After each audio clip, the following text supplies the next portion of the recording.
আসসালামু আলাইকুম ওয়া রাহমাতুল্লাহ। প্রিয় দর্শক, কাজের ফাঁকে ফাঁকে আপনি করতে পারবেন এমন কিছু আমল সম্পর্কে আজকের ভিডিওতে আমি আপনাদেরকে জানাবো ইনশাআল্লাহ।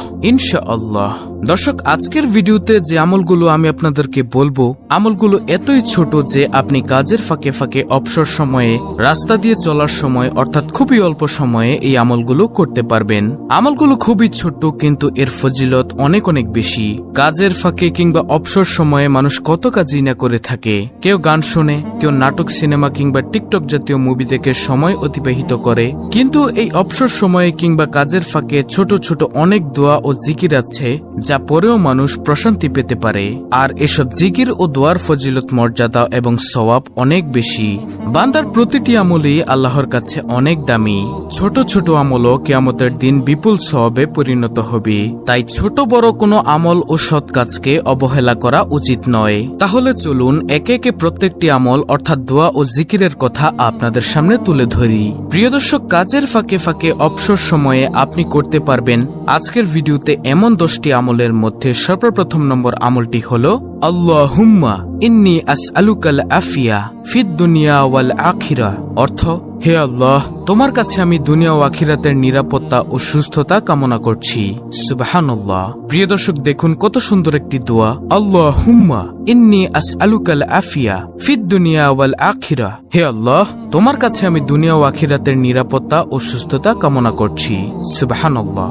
অর্থাৎ আপনি যদি খালেস অন্তরে শিরক মুক্ত থেকে, গুনাহ মুক্ত থেকে প্রতিনিয়ত এই দোয়াটি করতে থাকেন, তাহলে আল্লাহ তাআলা আপনাকে দুনিয়া ও আখিরাতের নিরাপত্তা দান করবেন এবং আল্লাহ রাব্বুল আলামিন আপনাকে সুস্থতা দান করবেন ইনশাআল্লাহ।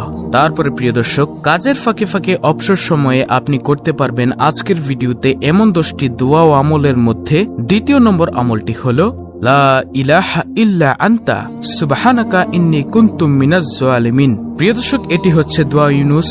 এর অর্থ হচ্ছে, তুমি ছাড়া কোনো মাবুদ নেই, তুমি পবিত্র সুমহান, আমি নিশ্চয় জালিমদের দলভুক্ত।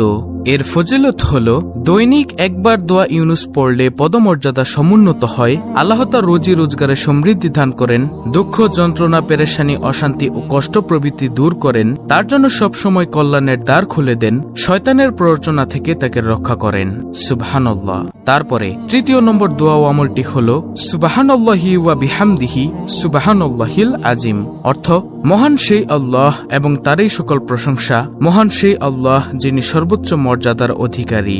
আবু হুরায়রা রাদিয়াল্লাহু তাআলা আনহু থেকে বর্ণিত হাদিসে রাসূল সাল্লাল্লাহু আলাইহি ওয়াসাল্লাম বলেছেন, দুটি বাক্য এমন রয়েছে যা বলা সহজ, আমলের পাল্লায় অনেক ভারী আর আল্লাহর কাছেও অধিক পছন্দনীয়। আর সেই বাক্য দুটি হলো সুবহানাল্লাহি ওয়া বিহামদিহি সুবহানাল্লাহিল আজিম। দলিল বুখারী শরীফের হাদিস, হাদিস নম্বর 6406। এছাড়াও এই বাক্য দুটির রয়েছে অনেক ফজিলত। আপনি কাজের ফাঁকে ফাঁকে অবসর সময়ে এই আমলটি করতে পারেন। তারপরে চতুর্থ নম্বর আমলটি হলো শ্রেষ্ঠ 4টি জিকিরের মধ্যে একটি জিকির, সেটি হলো সুবহানাল্লাহ। হযরত সাদ ইবনে আবি ওয়াক্কাস রাদিয়াল্লাহু তাআলা আনহু বলেন, আমরা রাসূলুল্লাহ সাল্লাল্লাহু আলাইহি ওয়াসাল্লামের নিকট ছিলাম। তিনি বললেন, তোমাদের কোনো ব্যক্তি প্রতিদিন 1000 নেকি অর্জন করতে সক্ষম কি? তন্মধ্যে একজন বললেন, আমাদের মধ্যে কোনো ব্যক্তি কিভাবে 1000 নেকি অর্জন করবে? তখন রাসূল সাল্লাল্লাহু আলাইহি ওয়াসাল্লাম বললেন, 100 বার সুবহানাল্লাহ বললে তার জন্য 1000 নেকি লেখা হবে অথবা তার 1000 পাপ মোচন করা হবে। মুসলিম শরীফের হাদিস, মিশকাত শরীফের হাদিস। এছাড়াও রয়েছে অসংখ্য ফজিলত। তারপরে প্রিয় দর্শক, কাজের ফাঁকে ফাঁকে অবসর সময়ে আপনি করতে পারবেন আজকের ভিডিওতে এমন 10টি আমলের মধ্যে পঞ্চম নম্বর আমলটি হলো আলহামদুলিল্লাহ জিকির করা। আলহামদুলিল্লাহ শব্দের অর্থ হলো সমস্ত প্রশংসা মহান আল্লাহর জন্য। যে কোনো উত্তম, আনন্দময় ও শুভ খবরে ভালো কিছুর জন্য এটি বলা হয়ে থাকে। পছন্দনীয় কিছু দেখলে বা শুনলে আলহামদুলিল্লাহ বলতে হয়। হাদিসে রয়েছে, আল্লাহর মহত্ব বর্ণনা ও প্রশংসার জন্য আলহামদুলিল্লাহর চেয়ে উত্তম কোনো বাক্য নেই। তিরমিজি শরীফের হাদিস। আলহামদুলিল্লাহ নেকির পাল্লাকে ভারী করে দেয়। এছাড়াও রয়েছে অসংখ্য ফজিলত। তারপরে প্রিয় দর্শক, ষষ্ঠ নম্বর আমলটি হলো লা ইলাহা ইল্লাল্লাহ জিকির করা। এর অর্থ হলো আল্লাহ ছাড়া সত্য কোনো মাবুদ বা উপাস্য নেই। এটি হচ্ছে ইসলামের চূড়ান্ত কালেমা, মানব জীবনের পরম বাক্য। এই মহামূল্যবান বাণীর রয়েছে বিশেষ মর্যাদা এবং এর সাথে সম্পর্ক রয়েছে বিভিন্ন হুকুম আহকামের। প্রিয় দর্শক, 1 মিনিটে আপনি লা ইলাহা ইল্লাল্লাহ প্রায় 50 বার পড়তে পারেন। এটি সর্বশ্রেষ্ঠ বাক্য ও তাওহীদের বাণী। যে ব্যক্তির শেষ কথা হবে এই বাক্য অর্থাৎ লা ইলাহা ইল্লাল্লাহ, তিনি জান্নাতে প্রবেশ করবেন। এছাড়াও এর ফজিলত ও মর্যাদার ব্যাপারে আরো অনেক বর্ণনা রয়েছে, যা বলতে গেলে ভিডিও আরো বড় হয়ে যাবে। তাহলে গেল ৬ষ্ঠ নম্বর আমল লা ইলাহা ইল্লাল্লাহ জিকির করা। তারপরে ৭ম নম্বর আমলটি হলো আল্লাহু আকবার জিকির করা, অর্থ আল্লাহ তাআলা সবকিছুর চেয়ে বড় এবং মহান। দর্শক, আল্লাহু আকবার শব্দটি মুমিনের ঈমানের দৃঢ়তা বৃদ্ধি করে, মনের ভিতর থেকে ভয়ভীতি দূর করে। মুমিনের জীবনের শুরু থেকে শেষ পর্যন্ত আল্লাহু আকবার এর প্রভাব তাকে আলোকিত করে রাখে। এছাড়াও আল্লাহু আকবার জিকিরের মধ্যে রয়েছে অসংখ্য ফজিলত, যার ফজিলত সম্পর্কে বলতে গেলে এক ভিডিওতে বলে শেষ করা যাবে না।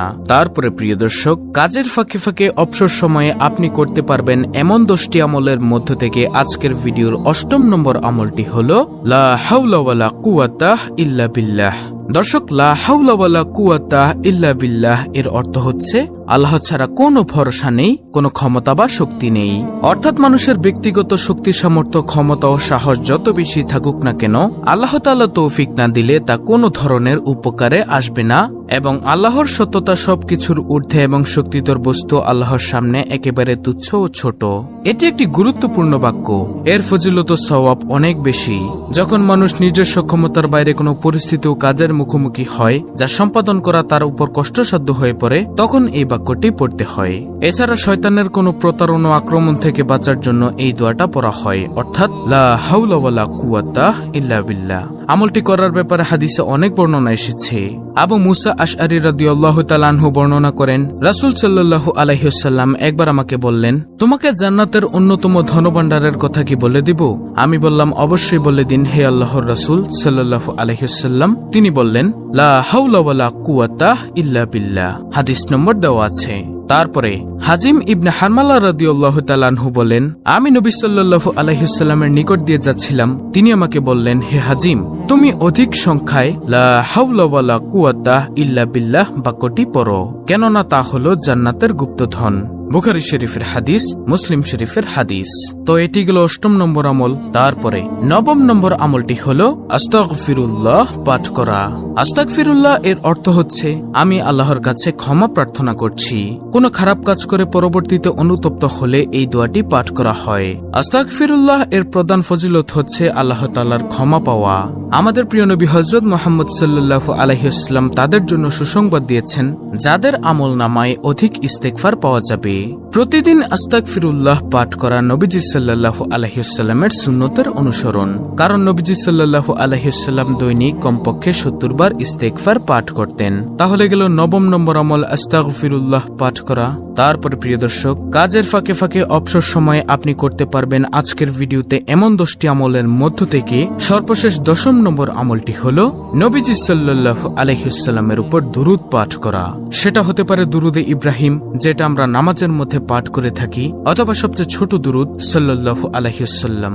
আপনি যদি দুরূদে ইব্রাহিম পড়তে না পারেন, তাহলে আপনি পাঠ করুন সাল্লাল্লাহু আলাইহি ওয়াসাল্লাম, তাহলেও আপনার দুরূদ আদায় হয়ে যাবে ইনশাআল্লাহ। দুরূদ পাঠের ফজিলত হলো, একবার দুরূদ পাঠ করলে আল্লাহ তাআলা 10টি রহমত নাজিল করেন।